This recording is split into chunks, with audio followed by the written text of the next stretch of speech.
Sun டிவியுடைய ஒரு பிரபல சீரியலான வானத்தை போல சீரியல் சமீபத்துல முடிஞ்சிச்சு. இந்த சீரியலோட இரண்டாம் பாகம் சன் டிவில இப்போ வரப்போகுது அப்படிங்கிற அடுத்த ஒரு ஹாட் ஸ்பாட்டான அப்டேட் வந்திருக்கு. சோ அதை பத்தி தெளிவா இந்த வீடியோல பார்க்கலாம். வீடியோக்குள்ள போறதுக்கு முன்னாடி சேனலை மறக்காம சப்ஸ்கிரைப் பண்ணலன்னா சப்ஸ்கிரைப் பண்ணிக்கோங்க.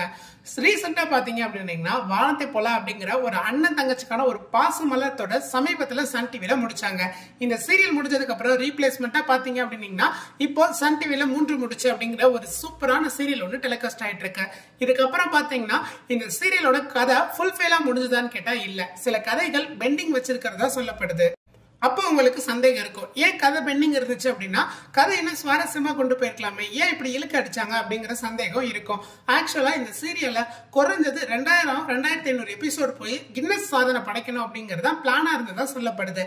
ஆனா சில சிச்சுவேஷன் காரணத்தினால சன் டிவி உடைய அடுத்த ஒரு புதிய சீரியல் டெலிகாஸ்ட் ஆகுது அப்படிங்கிற ஒரு முக்கிய ரீசன்னால இந்த ஒரு சீரியலை சன் டிவி தள்ளி வைக்கிற சூழ்நிலை ஆயிடுச்சு அப்படின்னு சொல்லலாம். சோ அதனாலதான் இப்ப முடிச்சுட்டு 3 முடிச்சு அப்படிங்கிற சீரியலை கொண்டு வந்திருக்காங்க. இந்த சீரியல் இரண்டாம் பாகம் வருது அப்படின்னா என்ன டைம் ஸ்லாட்ல வருது, எப்ப வரப்போகுது அப்படிங்கறத பார்க்கலாம். இந்த சீரியல் பாத்தீங்க அப்படின்னீங்கன்னா அக்டோபர் மாதம் 2ஆம் வாரத்துல இந்த சீரியல் டெலிகாஸ்ட் ஆகிறதுக்கு நிறைய சான்சஸ் இருக்கிறதா சொல்லப்படுது. ஆனா இந்த ஒரு சீரியலை சன் டிவி இரவு நேரத்துல கொடுக்காம பகல் நேரத்துல, அதாவது பிற்பகல் நேரத்துல டெலிகாஸ்ட் பண்ணலாம் அப்படின்னு சொல்லிட்டு சன் டிவி முடிவெடுத்திருக்கிறதா சொல்லியிருக்காங்க. எனக்கு தெரிஞ்ச இந்த சீரியல் கண்டிப்பா ஒரு மேசிவ் ஹிட்டா மாறுறதுக்கு காரணம் இருக்கு. காரணம் என்னன்னு கேட்டீங்கன்னா இரவு நேரத்துல இந்த சீரியலுக்குன்னு சொல்லி ஓரளவுக்கு ரசிகர் கூட்டம் இருக்கிறதா செய்யறாங்க. சோ இருந்தும் கடைசி காலகட்டத்துல அண்ணன் தங்கச்சி பாசத்தை வச்சு இயக்குனர் சீரியலை ரொம்ப அழகா பிரசன்ட் பண்ணி கொண்டு போயிருந்தாரு. ஆனா சில தவிர்க்க முடியாத காரணத்தினால கதையை ரீப்ளேஸ்மெண்ட் பண்றது, கேரக்டர் ரீப்ளேஸ்மெண்ட் பண்றதுன்னு நிறைய விஷயங்களை பண்ணி சீரியலை எண்ட் ஆஃப் த கிளைமேக்ஸ் அப்போ போர் அடிக்க வச்சாது அப்படின்னு தான் சொல்லி ஆகணும். ரசிகர்களுக்கு ஒரு கட்டத்துக்கு மேல இந்த சீரியல் முடிஞ்சா போதும் அப்படிங்கிற சிச்சுவேஷனை ஏற்படுத்திட்டாரு டைரக்டர்.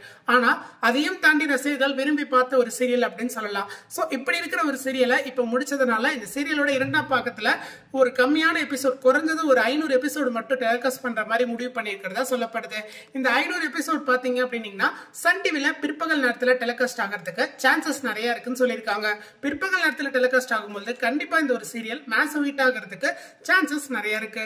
சோ நீங்க சொல்லுங்க, இந்த சீரியல் பிற்பகல்ல வந்துச்சு அப்படின்னா எந்த அளவுக்கு ஹிட் ஆகும் சொல்லிட்டு. இந்த சீரியல் நடிச்ச எல்லா முக்கியமான நடிகர்களும் மீண்டும் இந்த ஒரு சீரியல் நடிக்க சான்சஸ் இருக்கிறதா சொல்லியிருக்காங்க. இந்த சீரியல்ல என்ன கதைகள்லாம் முழுமையா முடிவடையாம வச்சாங்களோ அந்த கதைகளை ரீவைண்ட் பண்ணி இரண்டாம் பாகத்துல முழுமையா கொண்டு வரதுக்காக முடிவு பண்ணிருக்கிறதா சொல்லப்படுது. சோ நீங்க சொல்லுங்க, இந்த சீரியல் இரண்டாம் பாகம் வந்தா எப்படி இருக்கும், கதைக்களம் என்ன மாதிரி வந்தா நல்லா இருக்கும், பிற்பகல்ல என்ன ஸ்லாட்ல வந்தா நல்லா இருக்கும் அப்படிங்கிற உங்களுடைய வேல்யூபிளான கருத்துக்களை கமெண்ட்ல சொல்லுங்க. இந்த வீடியோ பிடிச்சிருந்தா லைக், ஷேர் அண்ட் சப்ஸ்கிரைப் பண்ணுங்க. நம்ம சேனல்ல என்ன மாதிரியான வீடியோஸ் போடலாம் அப்படிங்கிற உங்களுடைய கருத்து சொன்னீங்க அப்படின்னீங்கன்னா உங்களுக்காக அடுத்த வீடியோ போஸ்ட் பண்ண நம்ம டீம் தயாரா இருக்கோம். மீண்டும் உங்களுக்காக ஒரு சூப்பரான செம்மையான நச்சுன்னு ஒரு வீடியோல சந்திக்க வர. தேங்க்ஸ் ஃபார் வாட்சிங். நன்றி, வணக்கம்.